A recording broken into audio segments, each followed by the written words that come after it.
All right. Good morning. Welcome, guys.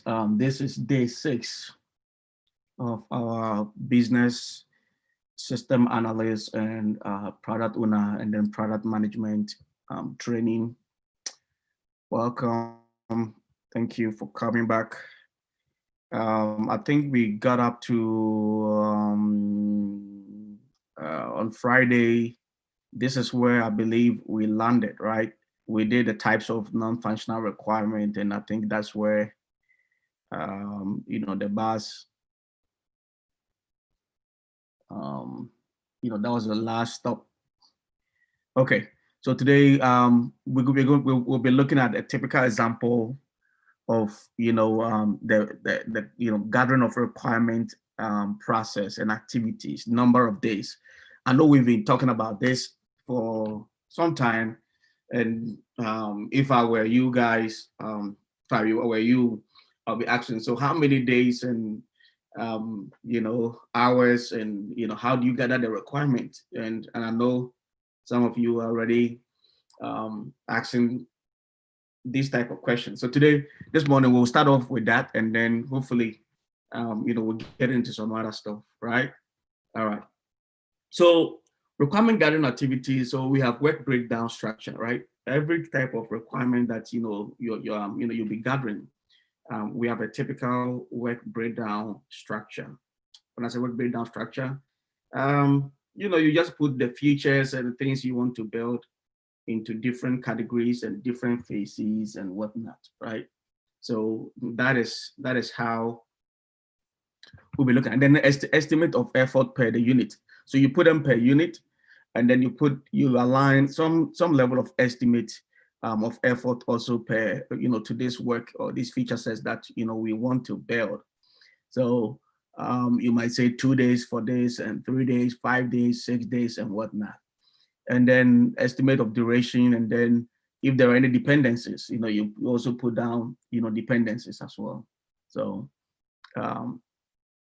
and then you prepare and modify the requirement plan. Very important as well. So let's look at a typical requirement gathering work breakdown. So for this exercise, we're going to be looking at building let's say a login feature or a login functionality, right? We want to build a login form for our platform. It could be a bank. So let's use a bank, right? Let's use a bank. So we're building a couple of things in here. As you guys can see, the tags that we have a couple of tags over here. The login, registration, view of bank account, wire transfer within the bank, and wire transfer outside of the bank. And then we have bill payment, in-network bill payment, and then out of network bill payment. And so typically, let's say if you're in a waterfall, requirement gathering might, we're looking at maybe 25 days or 30 days. Let's look at the month, right? So if you look at the calendar over here, I have item number 1, which is the gathering of requirement or elicitation of requirement, right? So I have item number 1. So I have over here, I said 17 days. 17 days is the number of days that I have. I hope you guys can see where I am, where I'm saying 17 days. The very top line, I think the second row, third column. So under the duration, I have 17 days, right? Hopefully you guys can see. So 17 days, starting from the 1st of March to 23rd of April. And then you guys can see the dependencies. I have nothing over there but resources that are going to be involved. So I have the BA and then the SME, or the subject matter expert, right? So subject matter expert together with BA, that is whoever that, maybe our solution owner or executive sponsor would dedicate to us that, hey, this is going to be your go-to resource person or individual to gather requirement or to elicit requirement, right? So we're looking at a couple of things over here. So we have 17 days. We're starting from 1st of March. So 1.1, that's our first task. Our first task is that we want to build we building this product, and so maybe our banking, login. So I have to liaise with, the stakeholder or the SME. So I will assign a certain number of days. I cannot say it's going to be 0 days. I have to assign a certain number of days. So over here, this is my work breakdown. I say 2 days over here. So from 1st of March to the 3rd of March. So this is where I'm looking at to maybe gather requirements on the sign up or registration process, right? And then I have also 2 days again for the login into the app. So when it comes to the login into the app, there are so many things that we will have to consider, and we also need to discuss. We will have to talk about this. What are we using over here? And so if you look at it, I have 3rd of March to the 5th of March, which makes up the 2 days as well. And then the view bank account, balance, right? So the view bank account balance. So if you look at that as well, from I have here 3 days from 5th of March to the 8th of March. I have wire transfer within the bank and outside of the bank, and I have a couple of days. So typically, let me come back to the top, and then again we'll go down. So the sign up process, registration process, right? So typically, you guys might say, okay, so sign up process, what exactly are we going to be talking about, or what exactly are we going to be doing when it comes to sign up process? Let me see if somebody's in the waiting room. Okay.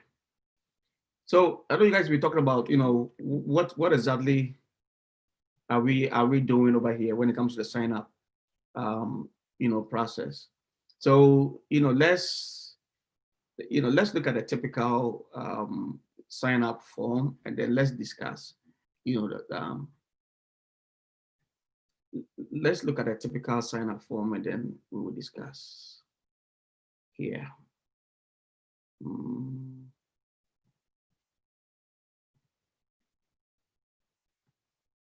Okay, so hopefully, you guys can see, my screen over here.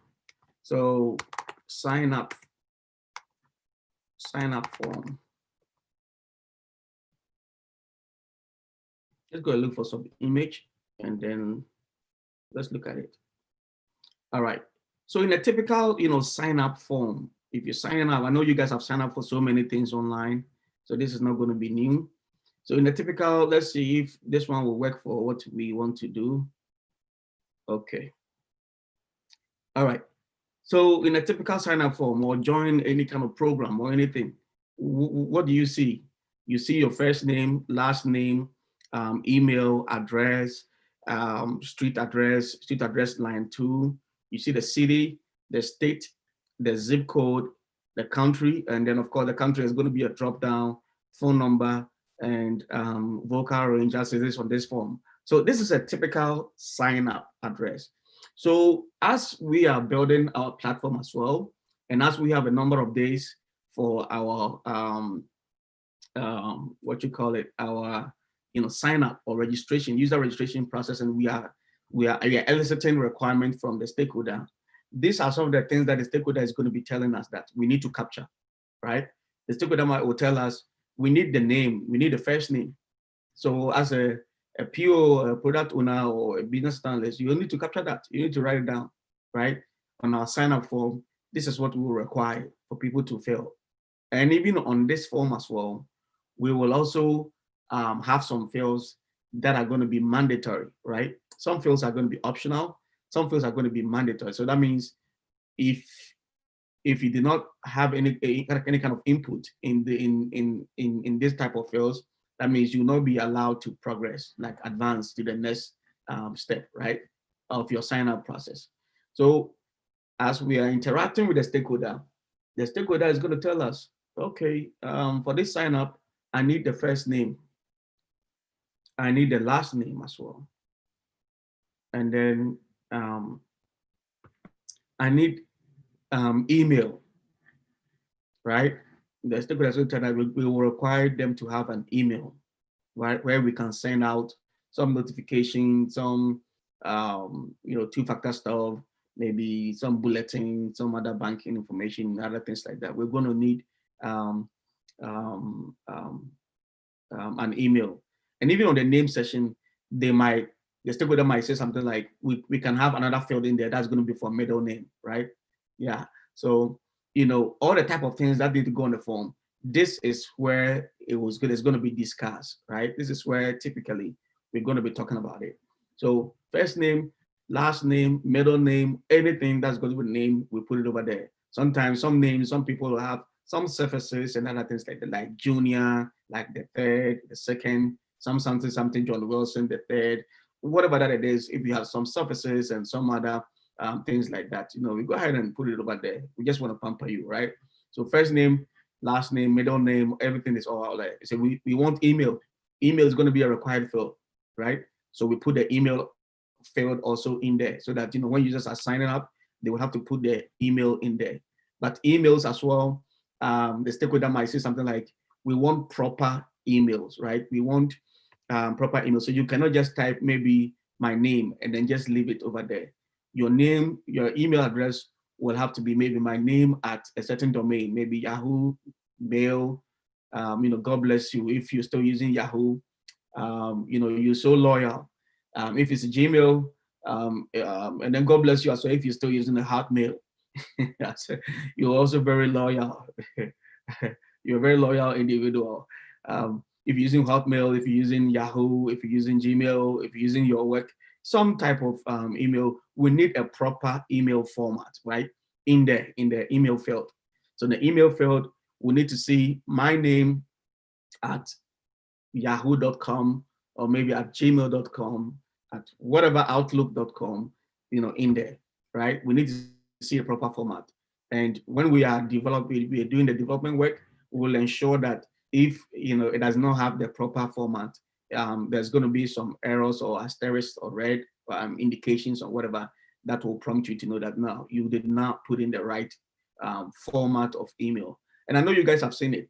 You've gone to a website where you were filling a form and then you didn't type in the right, maybe format for a phone number or something like that. And then you wanted to proceed or advance, and then it tells you that there's an error on the form. Why?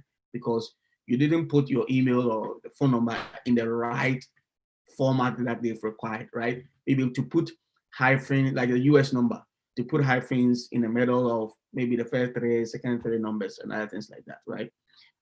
And then address. So address, we want your street address. So as a requirement, that's what we require. So the stakeholder will tell you, we want the address over here, maybe 65 something something, whatever street or drive or boulevard or whatever. So you put it out there. Street address line 2, as you guys can see over here. Street address, line 2 over here. Maybe it might not be it might not be a required field. It might be an optional field, right? So street address line 2, we'll put it over there. Some people, you need to put in some additional information, like maybe apartment number and whatnot over there. And then you put in the city. So the city is also going to be in there, right? So you put in the city. The city is going to be in there. And then you're also going to put in the state, right? The state is also going to be in there. Sometimes, by our own preference, we can have the state as a drop down, right? We can have the state as a drop down so that the user will be prompted to select from among the drop down options, right? So when the user sees the what you call it, the drop down, they'll click on it and they'll select their state, maybe Georgia, maybe Illinois, maybe Massachusetts, maybe New York, maybe Michigan, maybe Chicago. No, Chicago is not a state. Illinois is a state.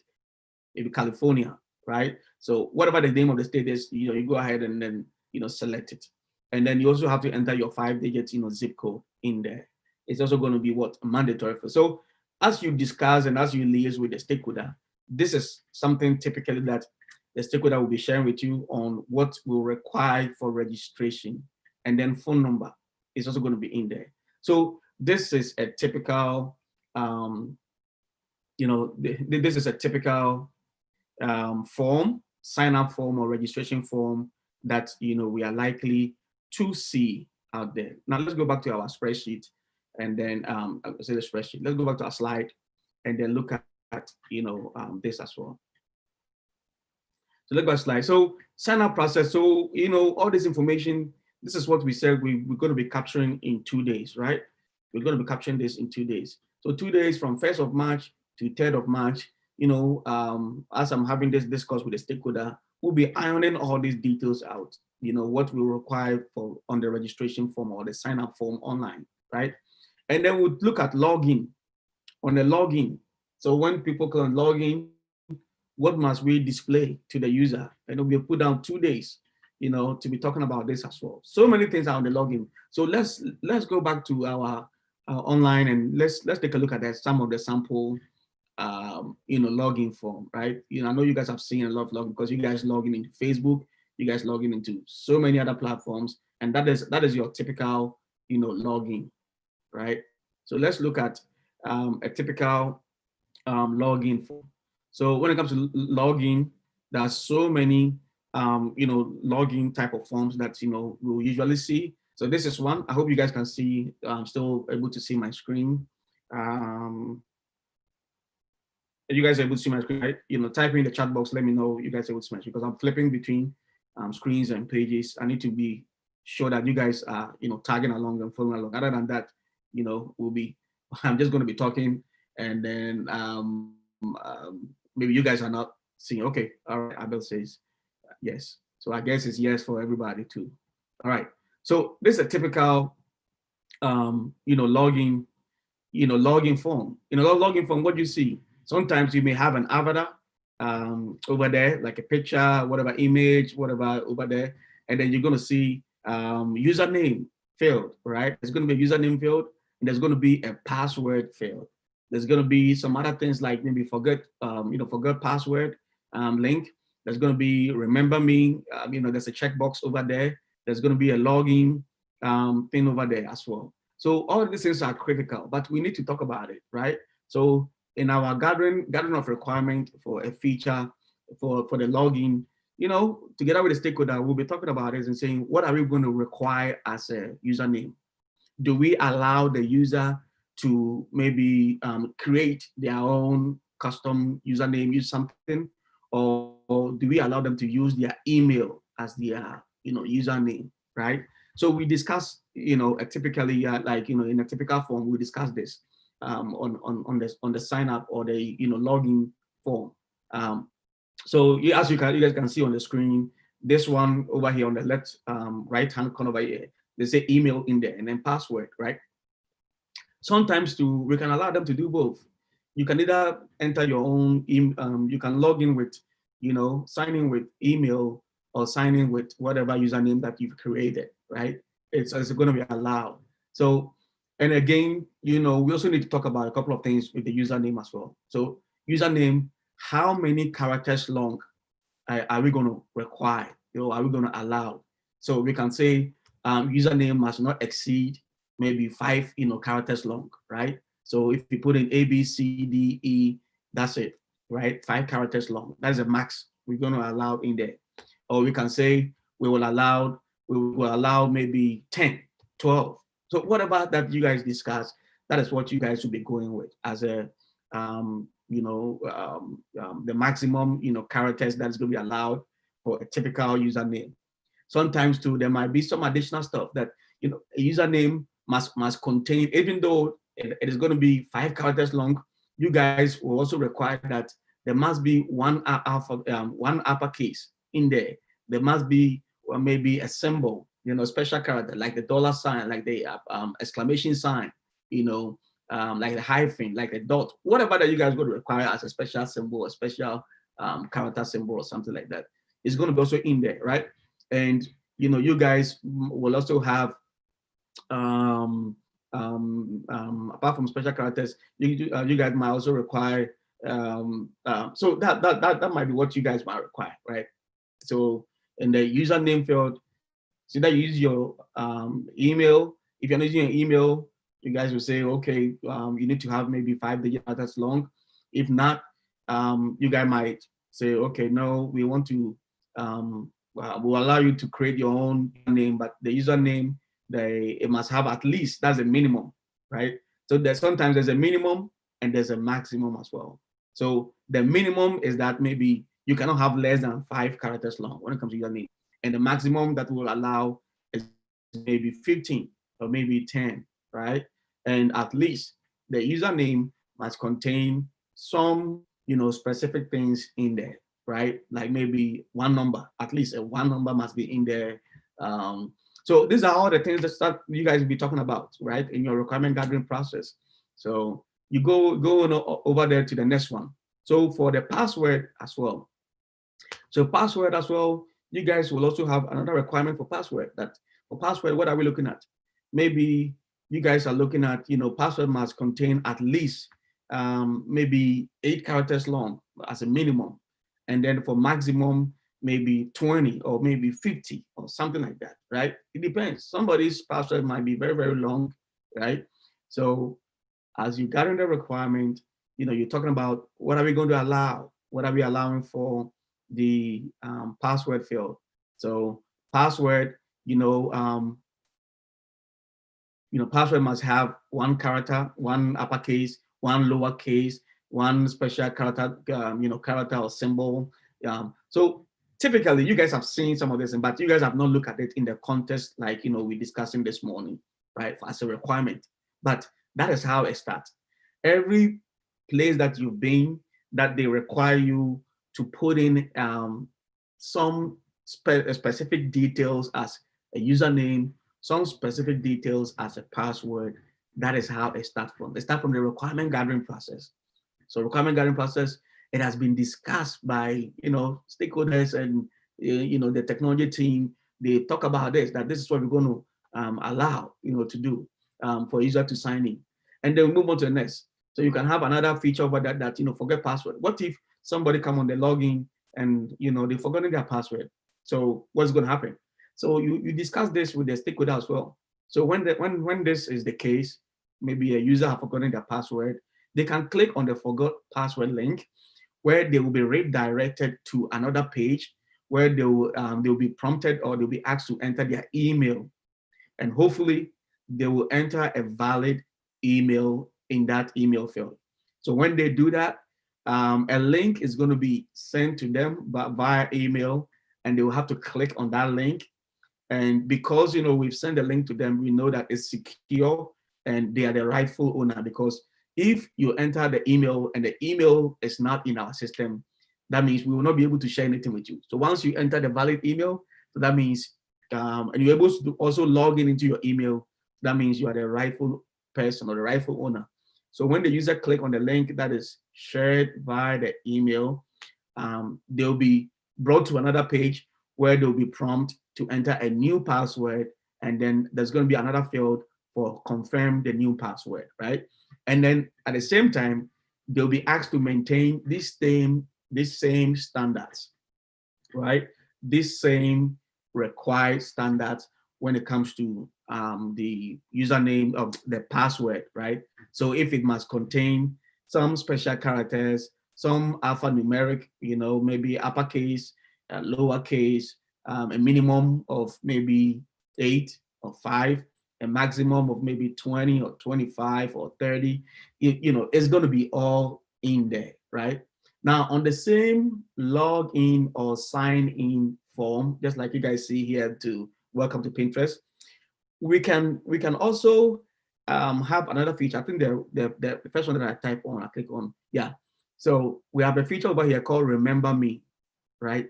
Now, sometimes, people get irritated when anytime they come over here on the same computer at home, they are asked to enter their username and password all the time, whilst they are still the same person, the same user. So sometimes we can have this additional functionality or additional feature here on the login form that will say, remember me. That means maybe for the next 30 days, the next 7 days, the next X or Y number of days, I do not necessarily have to enter my username and password again, like over and over, right? They don't want to, get people, irritated. So we can have a feature like that. Hopefully you guys can see the remember me feature over here and then the checkbox. One day we'll talk about the difference between a radio button and a checkbox, and you guys will understand why we use checkbox and why we use radio button in sometimes in requirement gathering and other things. But now there's a checkbox over here, as you guys can see. Remember me. So they check it over here, and then they are remembered. The platform remembers them that they are using a MacBook Pro. They are using this IP address. They're using some type of thing that the platform will be able to identify them with, and so that there is some tokenization over here that we're able to remember them, that say, okay, this is the same person using the same IP, same computer MAC address, same other information, and so we don't have to ask them to type in username and password and whatnot, right? So we can have such a feature over here in addition to the forget password link, right? And then when they check in, we're going to remember them, right? We will not forget them. We'll remember them. And then when they come back here, they just click on the sign in or login button. They click on the button over there, and then they're allowed to go in. Sometimes too, on the login form, we can have what we call SSO, right? So SSO is what we call single sign-on, right? Single sign-on. So we can allow users to sign in with their Facebook or with their Google email, right? So single sign-on.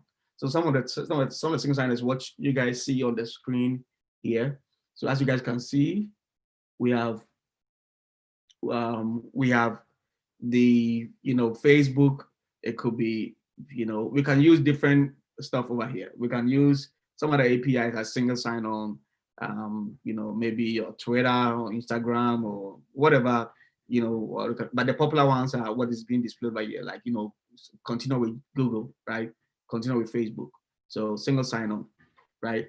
If you have your login, credentials for Facebook and Google authenticated, and your password and everything looks good, you'll be allowed to sign in with that as well. So that's the single sign-on, feature over here. And also the login page. So all these things will be discussed. That is what I want to point out to you guys.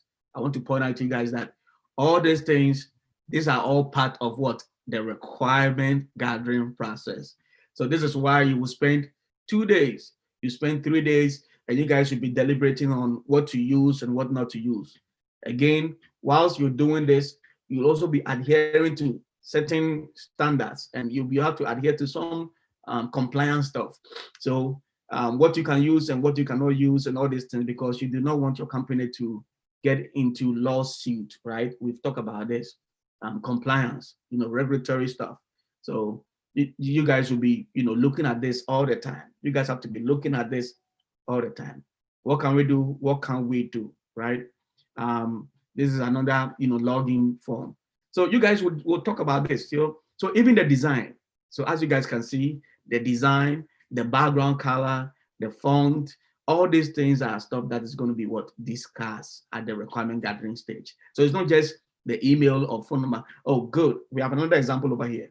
So as you guys can see, the login, the first field, you guys can see over there, email and phone. So depending on the company, depending on what they're going to go with, they can allow people to sign in with their phone number, right? As you guys can see, email or phone.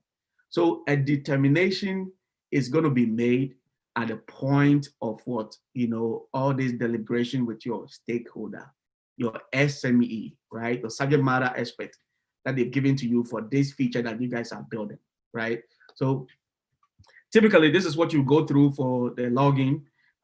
So the background, color, whatever design pattern, you guys will talk about it. You guys want to use a certain color codes. Not all colors are useful for all domains. So for instance, consulting and regular other platforms, they usually go with the color code or the color scheme, maybe blue or something like that. For healthcare, sometimes they say green is for healing and other things like that.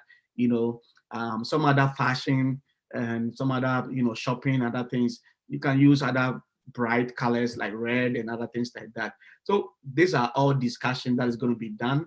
And you as you engage the stakeholder, you guys were talking about logo. Do we put our logo on the login form somewhere? Company's logo. Do we put terms and condition and privacy policy and all those things, buttons or links over there, so that users, if they wanted to read the terms of service or the privacy policy, how the organization uses data, right? How the organization uses the data of their customers, they can go ahead and read the terms and conditions statements again, right? So these are all typical information that will be um, shared as you gather requirement. Guys, this is very important. This basic stuff that I'm doing is just so you guys will get grounded in requirement gathering process, right? I want you guys to be grounded in feature sets, elicitation, right?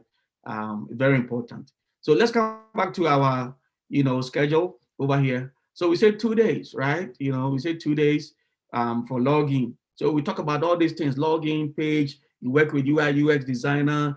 All the color scheme, all the things, the logo, the font types, the fonts, all those things that you're going to put out there, the links, how it's going to be done. You gather all the details, right? So when an email is shared, let's say you forgot your password, and then something has to be shared with you so that you can reset your password.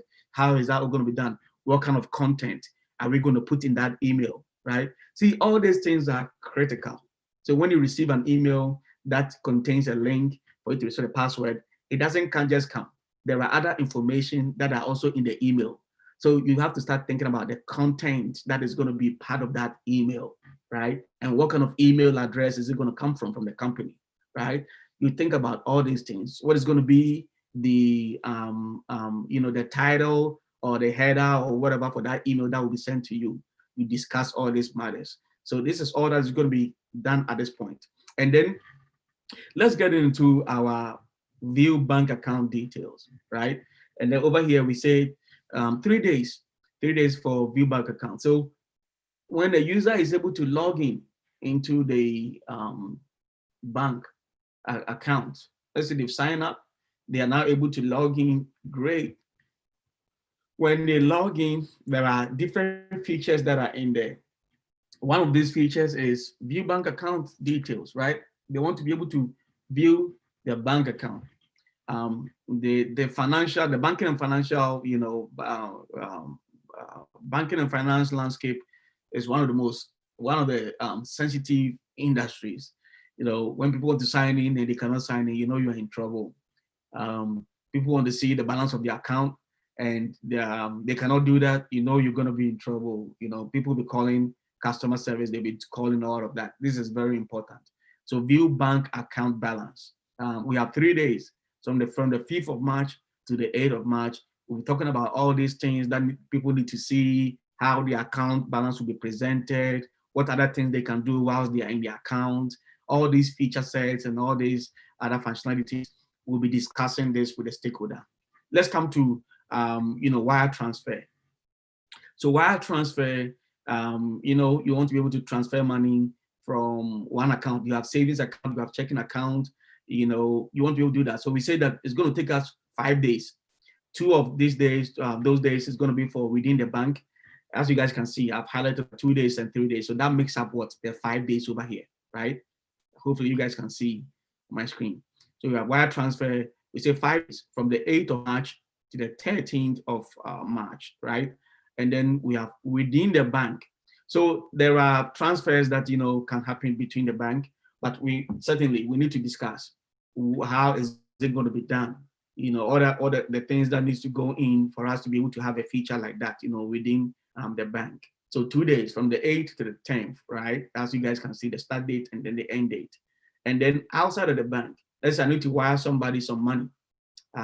Usually when they transfer into one account to another account is the easiest, right? You can transfer from your own personal account to another account. That's the super easy, thing to do. You can also transfer within the same bank. Let's say our bank name is ABC Bank, and let's say James is on the line. Okay, James is on this page. So I'm transferring to James. James also bank with me on the same ABC Bank, right? So that also qualifies for within bank, right? So if I'm transferring money to James or to Bernice on the same, we all bank with the same ABC Bank, that qualifies also for within bank, right? So 2 days is what we have down as, we're going to be talking about, all the features, all the things that need to happen, what will require for the transfer form, what's going to be on there, what are the things that we need to see, bank accounts, the validation for the bank account field, how many bank account numbers do we have, like, the characters long that we have is going to be maybe, bank accounts are typically maybe 10-digit number, 12-digit number. We need to have a validator. So if you type in the bank account and it's not up to 12, there's going to be asterisk that will show. So all those details, and I know you guys have seen some of these things by logging into your bank, so you have seen it. And then we have outside of the bank, and that we have 3 days, right? So remember, on tax 1.4 wire transfer, we have 5 days from the 8th of March to the 13th. On tax 1.4.2, we're talking about wire transfer outside of the bank, and we have 3 days. So that will end, the 13th of March, right? So we talk about how we'll be able to transfer from our bank to outside of, to somebody outside of our bank, right? And a lot of processes go through. A lot of things have to be discussed. You're not just dealing business or doing business with just yourself, that is your own bank, but you're doing business with other banks as well. And so there are certain things that you need to know, certain processes, certain key things that have to be discussed. And it might not just be just one stakeholder. You might have a couple of stakeholders, different people that will share information with you. So that's why we have over here 3 days to discuss this, right? What we will require to make sure that this can happen. And then we have bill payment, item number 1.5, right? We have bill payment, item number 1.5, bill payment. So we have 5 days, right? We have 5 days for bill payment. So for bill payment, 5 days, we're going to start from the 13th of March. So we are planning. This is all in the planning process, right? 13th of March to 15th, right? So bill payment, we have in-network bill payment, and then we have out-of-network bill payment. So for instance, if the bank, if they issue me a credit card, they've given me money to buy a home, like a mortgage, right? I have a home, I have a house, and every month they send me a bill that I need to pay. This will be in the in-network. That means payment within the bank. If I have a credit card and I need to pay my credit card bill at the end of every month, that is what? In-network. That means within the bank, right? So I have 2 days to do all those discussions with bill payment, subject matter expert, somebody from that department will be sharing his thoughts, his ideas, the pain points, the current process, the assets process, how they are doing it today, and how we might, modify and even make it even better, right? The desired feature state. So we discuss, the current state and then the target state. We talk about all these things, and then we also talk about out-of-network bill payment. So this might not be mortgage or maybe like a credit card or anything.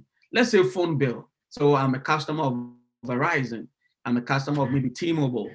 I'm a customer of maybe Sprint. Customer of maybe one of the telcos, right? AT&T. Or if you're in Ghana,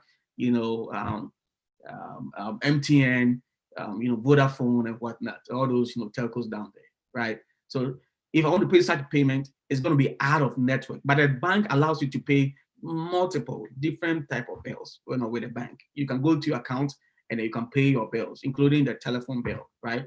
And sometimes not only that, you can also pay bills such as maybe your gas, electric bill and stuff like that.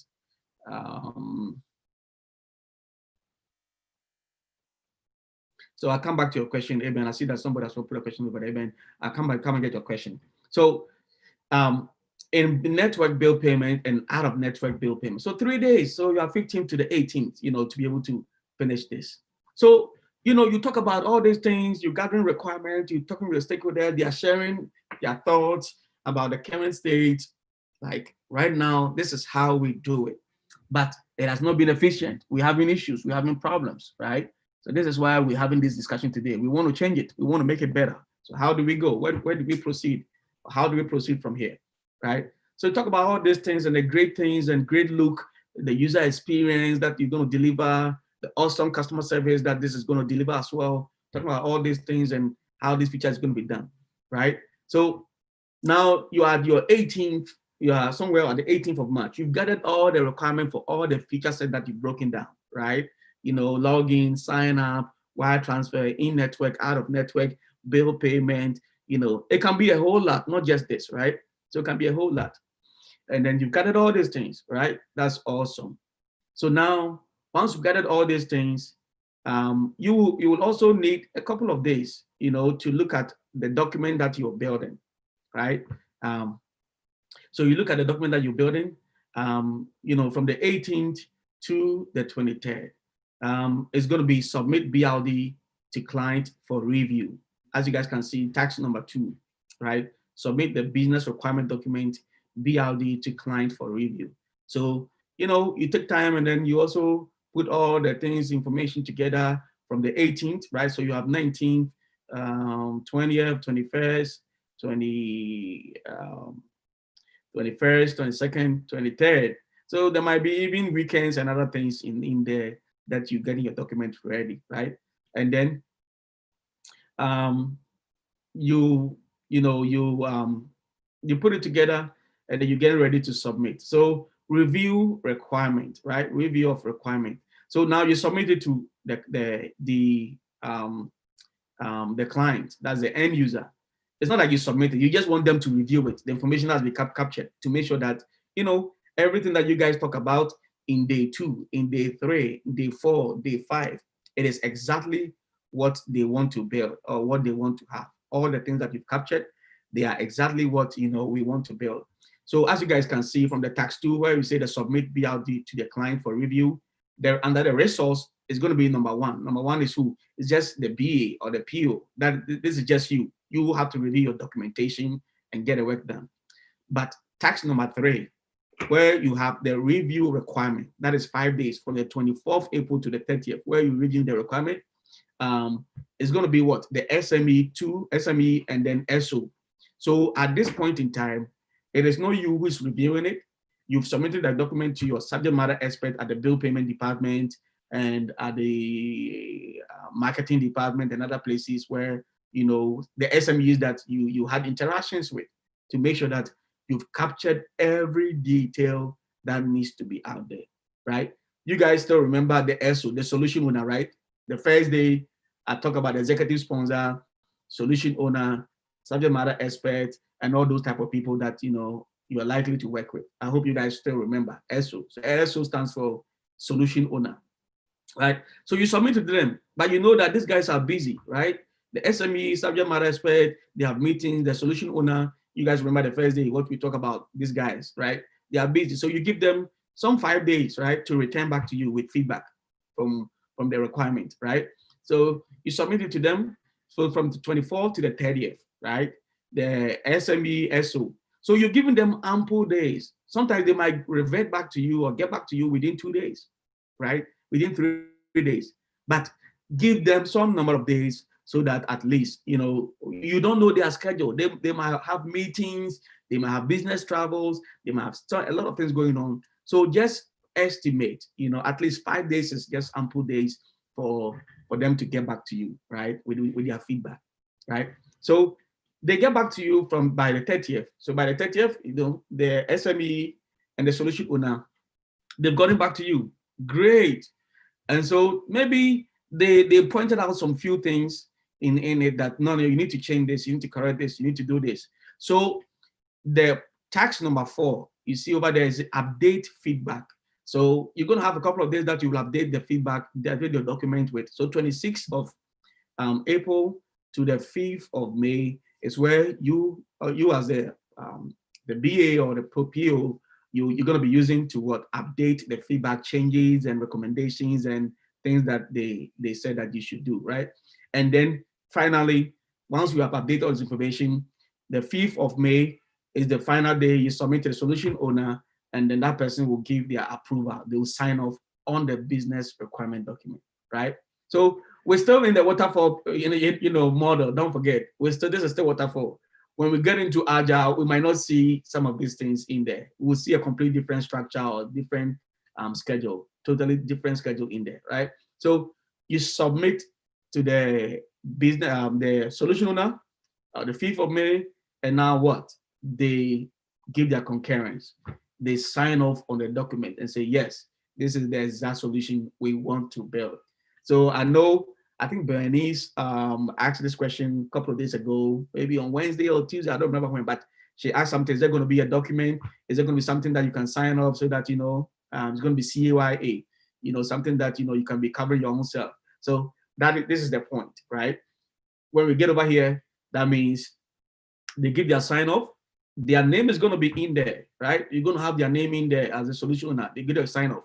So let's look at something real quick. I know our time is almost up. Let's look at something real quick over here on what typically you will see in a business requirement document. So these are the artifacts or the type of things that you see. You will see a table of content, right? You will list all the things that are going to be seen in this document, right?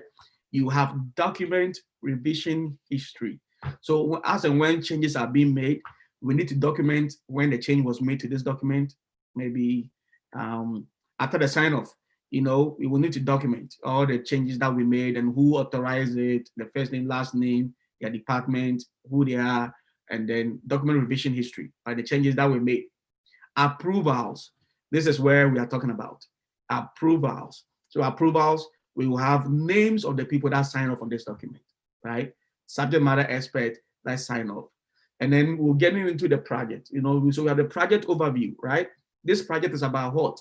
So there's going to be a quick, 2-paragraph or something like that that you put in there and say, we are building this project to be able to make our current process and bill payment efficient, blah, blah, blah, blah, blah, blah. It's just a summary, right? And then you talk about the business processes that are affected. So wire transfer, bill payment, you're going to itemize some of these things that, this new document is going to affect, or this new development will affect. Of course, in every type of situation, there might be risks, right? So we list all the type of risks that we might see. There are dependencies, there are assumptions that are going to be in this document as well. We will have diagram as a workflow document. So, we will do an example of workflow document, not today, but sometime very soon in the future, we'll do an example of a workflow diagram. There might be graphs in there. There might be model entity relationship diagrams, how database or whatever data, will be structured. There might be prototypes. So we might have pictures and images that will be captured in there. Structured sentence and so template. There might be in the glossary. So key terms, acronyms that are being used, their definitions in there. So in the document, you might have something like, KPMG. But what does KPMG mean? So when you come to the glossary side, you put all those, acronyms that are going to be used in this document so that people will know that their meaning, right? When they see KPMG, it means this. When they see, XYZ, it means this. And then lastly, there's going to be an appendix section as well. So this is what typically you will see in a business requirement document. And even more, this list is not exhaustive. It's just a handful of some of the things that you might see, but typically you will see what I've listed over here, right? What I've listed over here. So guys, for today, we've captured, we're bringing our session on waterfall model to an end. And from tomorrow, we're jumping into agile. That's going to be great. It's going to be awesome. It's going to be exciting, guys. We get into agile. So we have over here, this is our waterfall. This is the structure, the number of days, and all of that. So now let me get to a question. We have some few minutes, I think 5 minutes, yes. Questions, go ahead and type it in to the chat box. Or if you guys want to unmute yourself and speak, that would be fine too. But we have 5 minutes, right? So let me see if I can unmute you guys and you guys can talk in the next 5 minutes, ask questions as we roll over from waterfall.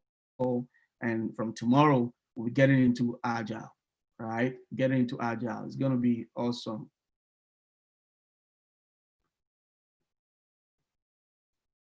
All right, so you guys can unmute yourself from now.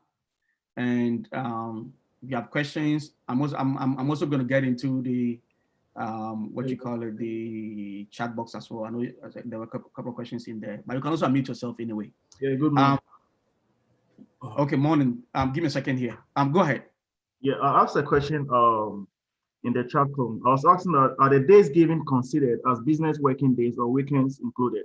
No, it's going to be working days. It's going to be Working working days. Everything that you budget over there, you don't work on weekends, on Saturdays and Sundays. Typically, you'll be doing your own stuff on the weekend, but that does not count, right? Yeah. Yeah, that does Thank not you. count. So Aben also says something here, please. In the event where you estimated, say, 2 days, and after an event, you could not complete your task on time, what do you do and how will it affect your overall completion deadline? So yeah, so that's why most of the days that I've given out here, they are typically the max, right? Some of these things can be captured real quick within like, 4 hours, right? Within 2 hours, right? But, we want to give ourselves some time. We are not rushing here. We want to build great quality product, right? That our users can use and not have problems, right? So it's very important. It's very key that we give ourselves some time, talk about it. Sometimes, the reason why you put 2 days or 3 days over here is that you're not going to be able to book this subject matter expert his time or, for 3 days. When you are making appointments on the calendar as you're using Outlook, and I'll show you guys a typical Outlook, how it looks like and all that. The only spot that you might get from him might be 30 minutes, might be an hour somewhere, and then now the time, what I say, right? The only spot that you might find with this subject matter expert, he's so busy, his calendar is full, right? So you might find just 1 hour somewhere, and then you book it. And then you book another time too. You might see another date, and then there's a spot somewhere, you book it. So this is why we have X, Y, Z number of days there, so that you'll be able to capture all the requirements, all the things you need to know, right? You're not going to get the SME for 5 hours in one setting, right? You have another, conflict meetings and other things, right? So, you're going to do it, schedules that are available. And sometimes too, the SME himself or herself might also make time for you. He will also block his calendar and make sure that you guys have time, 4 hours, 2 hours. If you're able to have that, then, you are lucky, right? You're lucky to have that. Are there any more questions? Anything else, guys, that we need to know? We have 2 minutes, and then tomorrow. Hi. Yeah. Yes, go ahead. This is All right. So roughly this took about 3 months. I mean, we started from March, April, and then May. So roughly 3 months. But in actual situations, we should be looking for something less. Since you said you gave the max, the days you gave the max, right? Right. So typically, you want to give yourself some time, right? You're learning about this product, you're learning about this feature set, you're learning about a couple of things. And so you want to give yourself ample time, right? That's it. That's the key. The key is that always estimate, but you're not going to estimate and just give some, crazy, like, 6 months just to cover this. Yes, there might be projects. You guys should keep in mind. There might be projects that can last up to 6 months just in the discovery phase. This is why a lot of institutions and companies, they are moving away from waterfall. They are all coming into agile because they've realized that it's time consuming, unnecessary business executive time, right? So you can take 6 months and the application development has not started. So you can imagine if the requirement is taking this, and then whilst we get into the application development and they also start estimating, they might also do like a year, right, to get a final project out, right? And so this is why a lot of institutions, organizations are shifting from this type of development framework to an agile. Because when we start agile tomorrow, we'll get deep down into all these stuff as well. But yes, you want to give yourself some time, but this over here is like standard. I've seen, we've used that type of thing. So that's why I have it over here to guide you, right? So typically, 1 or 2 days for sign up, registration process, we talk about it, all the things that need to go in there, login, and all the other features that you guys are building. So, typically when you are estimating this, a couple of things must be in your mind as well. You might keep this in mind. The complexity. You might not know all the complexity. You are not technical enough. You don't come from a computer science or whatever background. That is fine. But you need to be able to look around and see, okay, there's this complicated, what's the complexity here? And then you look at the risks, you look at the assumptions, you look at the uncertainties, unknowns, other things you don't know. So that's how you begin to estimate, the days over here. These are the things that will influence, your days, the duration estimation. All right, guys, it's already 7. So there are no more questions. We will continue tomorrow, okay? All right.